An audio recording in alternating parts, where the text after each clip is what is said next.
가피플 말씀 테마. 엄마, 이것 좀 보세요. 엄마, 이것 좀 보세요. 큰아들이 유치원에 다닐 때였습니다.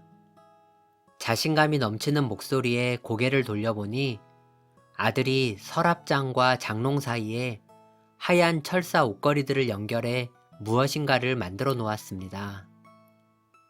하지만 제 표정은 굳어버렸지요.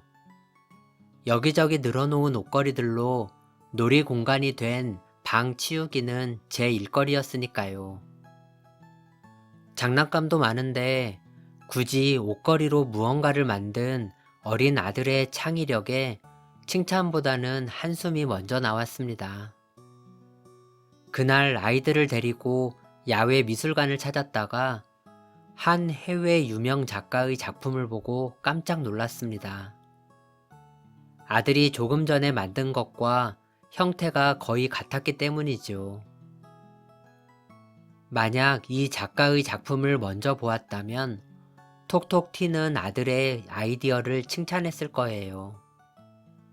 미술을 전공한 엄마인데도 짧은 생각으로 아이를 판단하고 한계를 정한 모습이 참 부끄러운 순간이었어요. 아들뿐만 아니라 타인에게도 제 편의를 중심으로 판단하여 옳고 그름을 이야기하지는 않았는지 돌아보는 계기가 되었습니다. 저는 좋아하는 색과 싫어하는 색이 분명합니다. 좋아하고 싫어하는 사람의 유형도 분명한 편이에요. 좋아하는 사람에게는 친절하게 대하며 그의 말에 반응도 잘하지만 왠지 마음이 가지 않는 사람 앞에서는 무관심하며 무표정하게 대했던 것 같아요. 그러는 사이 상대가 가진 많은 장점을 놓치곤 했지요. 내 생각의 테두리 안에서만 판단하고 결정하다 우물한 개구리가 된 건 아닌지 생각해 보게 됩니다.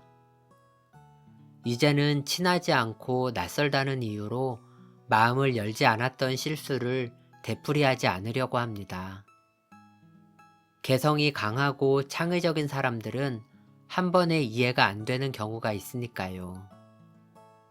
편견의 안경을 벗고 모두를 사랑하며 더 넓은 세상을 보며 살고 싶습니다. 그것이 우리 모두를 공평하게 사랑하시는 하나님의 뜻일 테니까요. 주께서 나를 판단하시며 주의 눈으로 공평함을 살피소서. 시편 17편 2절. 성경에서 예배자 다윗이 자기의 백성과 가족에게 축복하는 모습을 보고 사무엘하 6장 18절 20절. 제 아이들이 어렸을 때 저도 매일 해주던 기도가 생각났어요. 하나님께서 주신 사랑하는 두 아들 영성이, 영윤이에게 은혜와 평강, 힘과 보호, 건강과 치유, 거룩과 경건, 풍요와 번성, 성령의 모든 열매로 복 주시기를 원합니다. 그때는 복이 순탄한 인생에 주어지는 단어라고 생각했었어요. 인생의 굴곡과 슬픔, 고난과 시련 같은 시간도 복이 될 거라고는 생각하지 못했습니다. 집안 살림이 어려워지자 고등학생인 큰아들이 스스로 용돈을 벌겠다며 방과 후에 식당에서 아르바이트를 하기 시작했어요. 대학생이 되어서는 휴학계를 내고 광고회사 인턴으로 일하기도 했습니다. 시련을 통해 큰아들이 가족을 배려하며 단단하게 성장하는 걸 지켜보면서 시련이 복의 또 다른 이름임을 알았고 고난은 변장된 축복이라는 말도 이해했습니다.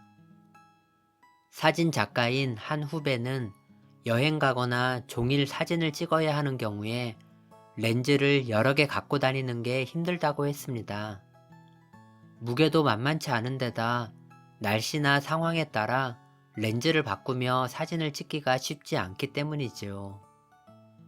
그런데 어떤 상황에서 사용해도 만족할 만한 사진을 만드는 렌즈가 있다고 합니다. 그래서 그것을 축복 렌즈라고 부른다고 해요. 당신의 삶에 갑자기 툭 던져진 고난에 당황하고 있나요? 욥이 경험한 이유 모를 고통 때문에 좌절하고 있나요? 삶에 갑자기 찾아오는 질병과 사람의 문제, 직장 생활의 어려움과 시련의 상황을 감사라는 축복 렌즈로 바라보면 어떨까요? 하나님께서는 모든 상황이 감사로 바뀌는 기적을 우리에게 반드시 주시니까요.